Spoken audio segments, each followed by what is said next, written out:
Connaissance, recherche, sciences, dessin, mathématiques, théorie, physique, philosophie, conférences, archéologie, nature.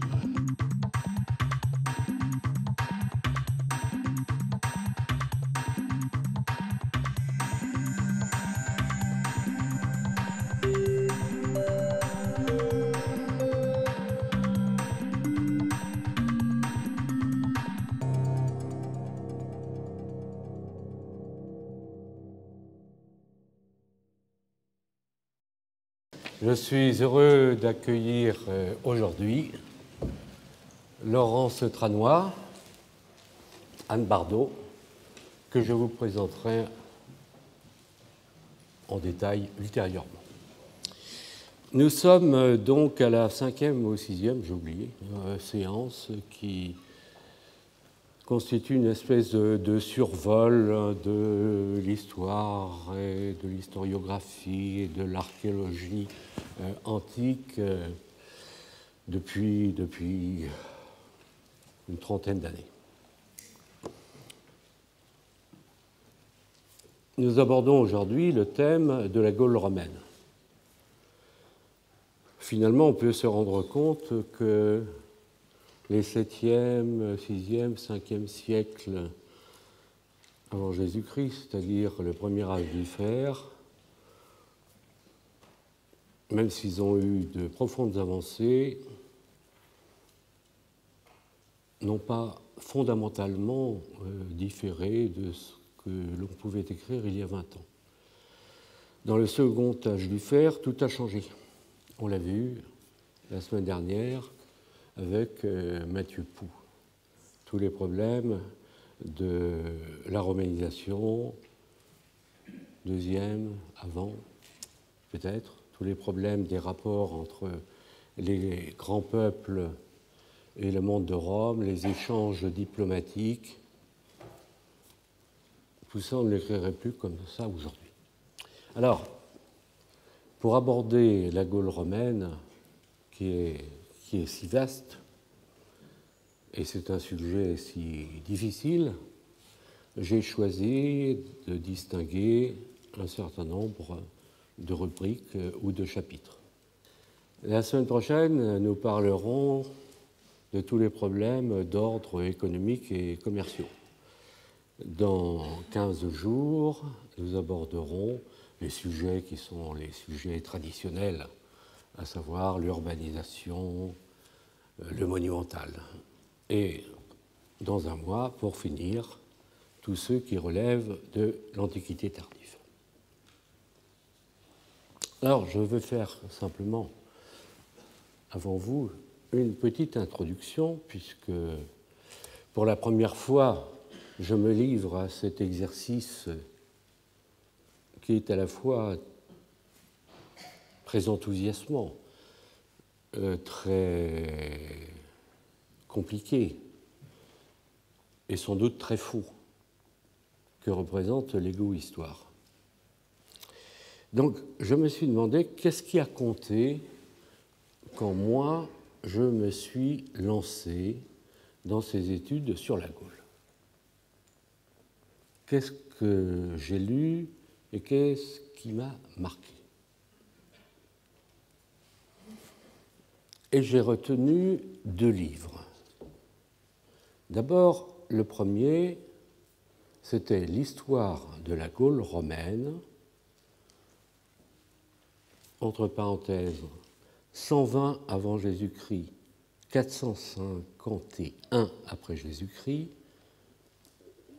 colonisation ou colonialisme. Il était paru en 1966 sous la plume de Jean-Jacques Hatt. Jean-Jacques Hatt est quelqu'un que j'ai bien connu, il était beaucoup plus vieux que moi évidemment. C'était un des héritiers de la dynastie Cronenbourg. Je cite simplement cette qualité parce que, à un moment où nous avions les pires difficultés pour financer l'archéologie française et où le ministère des Finances nous obligeait quasiment à avancer de notre poche les dépenses des chantiers, je m'étais adressé à lui, j'avais 32 ans, et il m'avait répondu dans un premier temps, moi ça m'est sidéralement égal, je suis très riche. Mais dans un deuxième temps, il était intervenu. Jean-Jacques Hatt était professeur à l'université de Strasbourg, il était conservateur du musée archéologique de Strasbourg et il a été à un moment directeur des antiquités de Strasbourg. Donc, ce n'est pas rien. C'est quelqu'un qui a eu, en plus, beaucoup de courage personnel. Alors, je vais lire simplement la dédicace de son livre, 1966. À la mémoire des résistants de Gergovie, car il a fouillé, lui, parmi les premiers, après les grandes campagnes de Napoléon III, à Gergovie, et la petite base archéologique fut une pépinière de résistants. À la mémoire des résistants de Gergovie, ceux de 52 avant Jésus-Christ qui repoussèrent les légionnaires de César, ceux de 1940 à 1945 dont l'enthousiasme et le sacrifice contribuèrent à la liberté de la France. Mais à qui Jean-Jacques Hatt demande-t-il une préface? À Jérôme Carcopino, dont vous vous rappelez que Laurent Olivier, il y a un mois ou un mois et demi, a indiqué sa carrière sous le régime de Vichy. Mais c'était le grand académicien.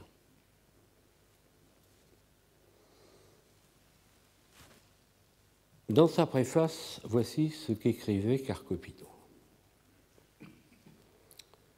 D'aucuns penseront peut-être qu'il était téméraire, et en tout cas inutile, de publier une histoire de la Gaule en un volume quand nous avons la chance de posséder les 8 tomes de celle, désormais classique, de Camille Jullian. Je rappelle que Camille Jullian était mort depuis une trentaine d'années. Mais M. Jean-Jacques Hatt serait le premier à protester contre l'intention qu'on aurait tort de lui prêter, d'avoir un seul instant songé à remplacer ce monument du savoir qui fut exhaustif et d'une éloquence qui demeure comme au premier jour, pittoresque et vibrante. Et la préface se poursuit quelques lignes encore. Loin de lui la prétention d'entrer en concurrence avec le maître sur lequel il s'est souvent appuyé, auquel à plusieurs reprises il a renvoyé ses lecteurs. Son propos est plus modeste et survient à point nommé. Monsieur Jean-Jacques Hatt a simplement voulu mettre à la disposition du public un ouvrage qui, sous un format réduit et maniable, condenserait les acquisitions accumulées par son illustre devancier et les mettrait au courant d'une recherche qui a singulièrement élargi le champ de nos connaissances depuis que Jullian a publié, il y a 33 ans déjà, le tome 8 et dernier de son grand livre. Quelle préface! Quelle préface! Ça veut dire quoi? Ça veut dire que ce livre, finalement, n'apporte rien de neuf, et surtout qu'il faut faire allégeance au devancier, au grand maître. Or, si Jean-Jacques Hatt a apporté quelque chose à l'archéologie française, c'est qu'il fut l'un des premiers à comprendre la méthode stratigraphique. Il l'a compris comme on le fit à son époque, c'est-à-dire souvent lorsque, à Strasbourg ou ailleurs, il trouvait des couches de destruction, puis des couches d'habitation, puis des couches de destruction, il les attribuait à de grands événements historiques. La révolte de Sacrovire ou les guerres de Civilis. On est revenu sur tout cela depuis. On sait très bien qu'une maison peut brûler, qu'un village peut brûler, et qu'il n'est pas besoin de grandes catastrophes pour produire ce genre d'événements. Mais je m'étais dit à l'époque, comment peut-on écrire une telle préface et même un tel avant-propos lorsqu'on est dans l'histoire? Comment se référer à des maîtres qui ont écrit il y a 30 ans, et en l'occurrence, pour les 2 premiers tomes de Camille Jullian, il y a 50 ans. Cette espèce de conception de l'histoire m'a laissé éberlué. Et Hatt lui-même, comment se situe-t-il? Voici un extrait de son avant-propos. Je rappelle, on est en 1966. Les accords d'Évian, pour mettre fin à la guerre d'Algérie, ont été signés en 1965. En 1966, De Gaulle vient de lancer un appel pour que les anciennes colonies rejoignent la France au sein d'une institution qui ne se créa jamais. Voilà ce que dit Hatt. L'histoire de la Gaule romaine devrait être au premier plan de l'actualité, car à l'heure où des voix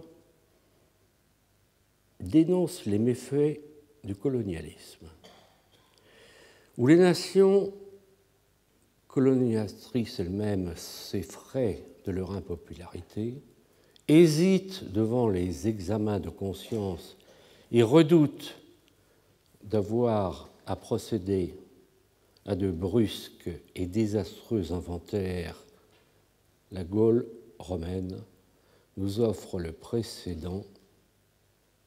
précédent inouï,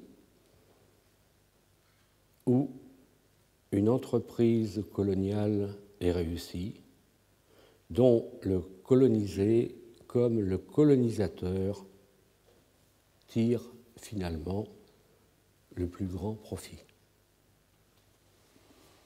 On se demande sur quoi s'appuie Hatt pour cette démonstration. Il l'indique. La Gaule fut particulièrement calme et singulièrement loyale. Est-ce à dire qu'elle ait perdu toute personnalité? Et c'est là qu'on voit la dialectique qui joue.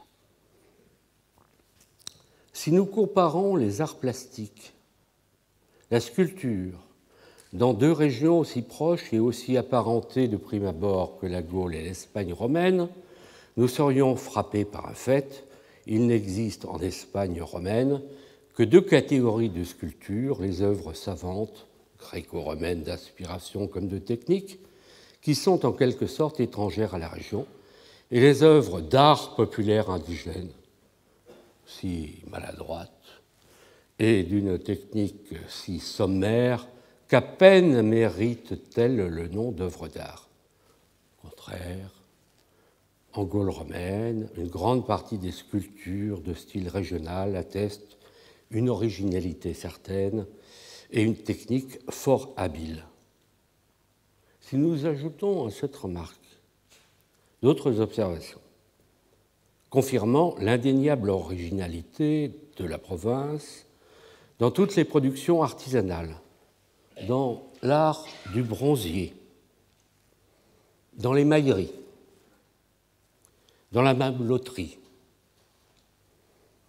dans la petite bijouterie, si nous tenons compte aussi de certains traits spéciaux de l'architecture religieuse et de la religion elle-même, nous serons forcés de conclure qu'en s'assimilant, la civilisation gréco-romaine, la Gaule n'a pas pour autant perdu sa personnalité. Alors évidemment, on retrouve de vieux thèmes qu'on a évoqués ici même plusieurs fois, et la première fois avec Laurent Olivier. Bon, la Gaule est une personne, elle a une personnalité. La Gaule, c'est la France, Marianne. Bon, passons. Elle a profité des bienfaits de la paix romaine, mais elle n'a pas perdu son âme. Mais on le voit à quoi? On le voit à quelques œuvres d'art, à des bronziers, à de la bimbeloterie et à quelques sculptures qui relèvent d'une sphère religieuse dont parfois on ignore d'où elle vient. Est-ce que c'est ça la vie?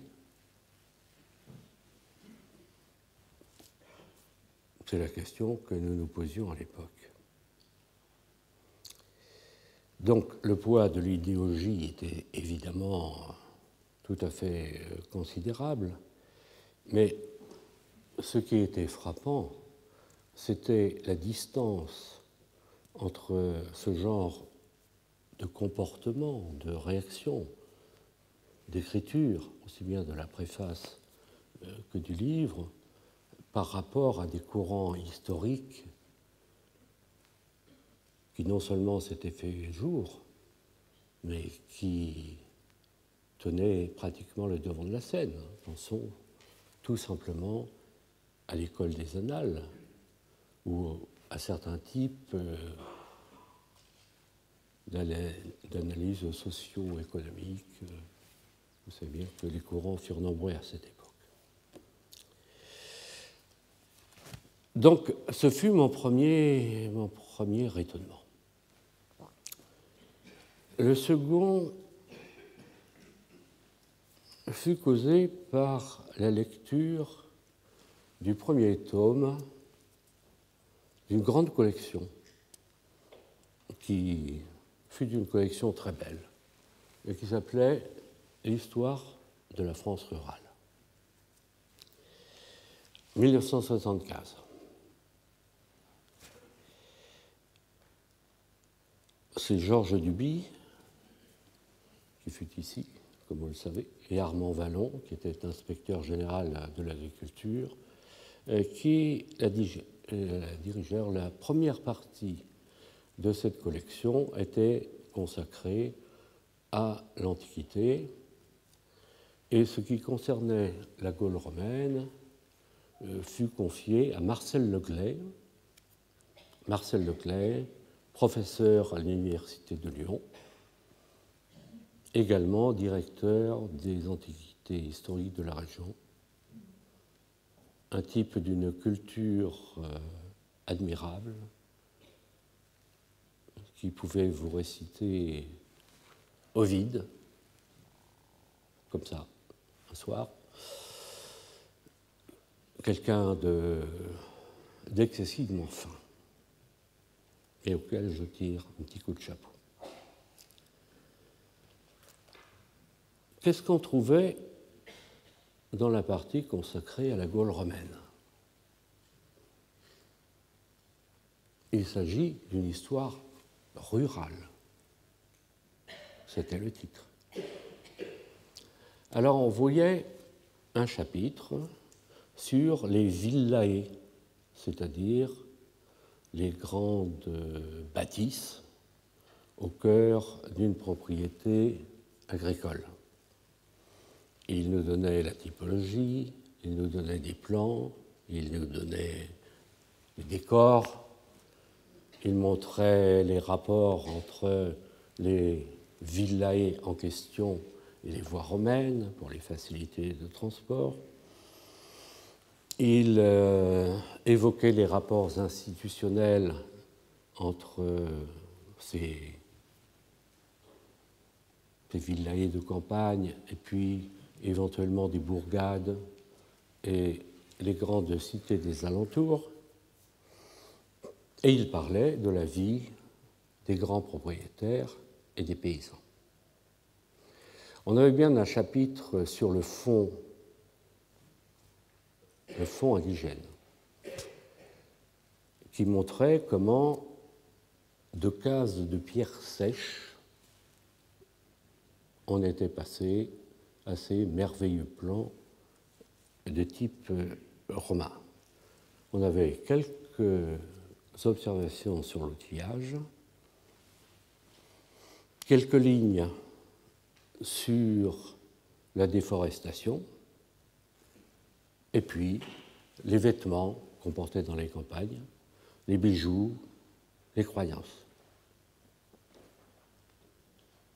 Mais les cultures, l'élevage,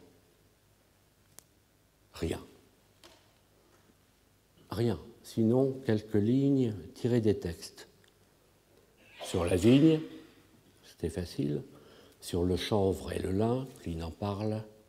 Sur les oies des Morins, Pline aussi dit que pour leur foie gras, les Romains faisaient venir des oies depuis le Pas-de-Calais jusqu'en Italie, qui traversaient la Gaule à pattes, pauvres bêtes. Et la seule allusion à la vie économique, c'est celle-ci, sur 200 pages. Les Gaulois se mirent à consommer, au lieu de la bouillie de froment ou d'orge séchée au four et des viandes bouillies ou rôties en brochettes, de gros pains ronds plus raffinés, des viandes assaisonnées, des fromages dont certaines variétés étaient exportées à Rome, et surtout des poissons et des fruits de mer tenus en particulière faveur, madame. Montmorin, c'est une villa chez les Tolosates, a donné 22 espèces différentes de coquillages. On saura si c'est vrai tout à l'heure. Et l'on sait qu'Ozone, donc le poète, mais plutôt un grand rhéteur et un homme d'État avant d'être poète, n'appréciait rien autant qu'une bourriche d'huîtres, à condition qu'elle ne fût pas trop petite. On aurait pu éventuellement prévoir de distribuer des bourriches d'huîtres, mais elle est venue les mains vides alors qu'elle s'occupe des coquillages. Voilà. Moi, à l'époque, j'ai trouvé ça complètement éberluant. On parle de la vie rurale sans parler du tout des productions. Alors, lorsque 3 ou 4 années plus tard, Georges Duby est venu me voir en me proposant de diriger le premier tome de l'histoire de la France urbaine, qui allait succéder à l'histoire de la France rurale, qui avait connu un succès éblouissant. Je lui ai dit non, moi je ne ferai pas ça. Il m'a dit, mais vous ferez ce que vous voulez. Vous avez absolument carte blanche. Alors, ce livre a été un des livres, je crois, le plus important de mon existence, parce qu'en fédérant un certain nombre de collègues, nous avons essayé, à une époque où les données commençaient à peine à surgir, à proposer un certain nombre d'autres pistes sur lesquelles j'insisterai pas trop. Mais la première, c'est l'image d'une Gaule proto-historique qui se transforme doucement en une Gaule romaine. Combien de morts? 1 million, peut-être? Combien de prisonniers? À peu près la même chose. La langue, c'est terminé. Les mythes, les poésies, les poèmes, ça n'existe plus. C'est le latin, c'est le romain, ce sont, par le jeu des élévations aristocratiques, ce sont les élites gallo-romaines qui sont à côté du pouvoir romain qui vont imprégner la Gaule. Donc le terme gallo-romain inventé au XIXe siècle, bon, la Gaule est romaine. C'était le premier point que je voulais faire passer. Et un deuxième point, c'est que les institutions, la langue, il reste l'économie, il reste les réalités. Et c'est là-dessus qu'il fallait insister.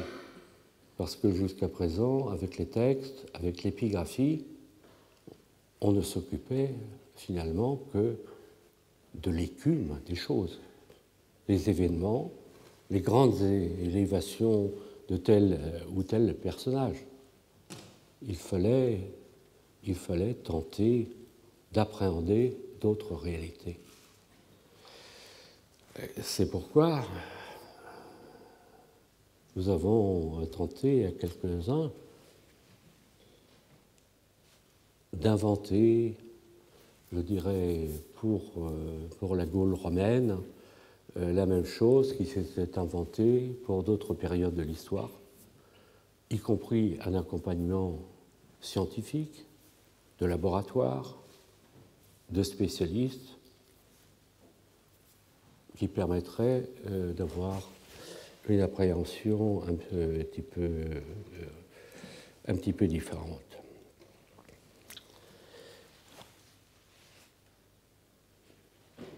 Aujourd'hui, si j'ai invité ces deux dames, alors c'est d'abord parce que Laurence Stramois est une de mes anciennes étudiantes, disons, mais que c'est une des celles qui ont véritablement, je crois, pris en compte ce genre de préoccupation.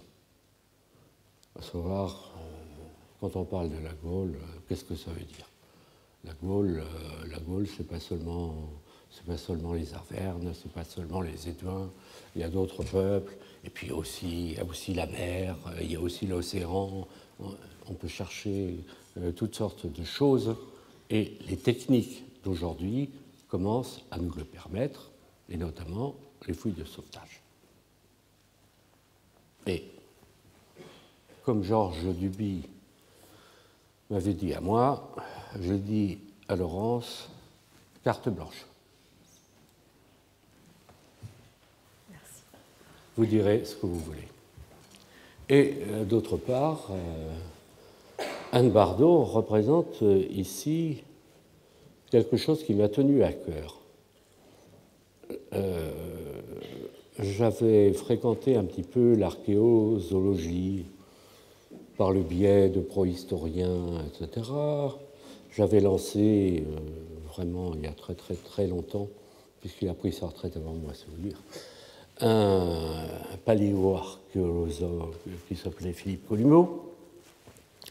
j'avais aussi lancé quelqu'un qui s'appelait Françoise Brien pour étudier les coquillages, les huîtres qu'on retrouvait dans nos fouilles, car j'étais persuadé que de ces déchets, il faut bien dire, hein, de ces déchets, on peut tirer, peut-être pas de la moelle, scientifique, non, mais on peut tirer en tout cas des enseignements sur les échanges, les contacts, les modes d'alimentation, etc. C'est-à-dire essayer de faire revivre un peu quelque chose qui, jusqu'à présent, a été un peu figé dans l'épigraphique, l'institutionnel et l'historique. Oh, j'ai parlé beaucoup. Allez, Laurence, courage.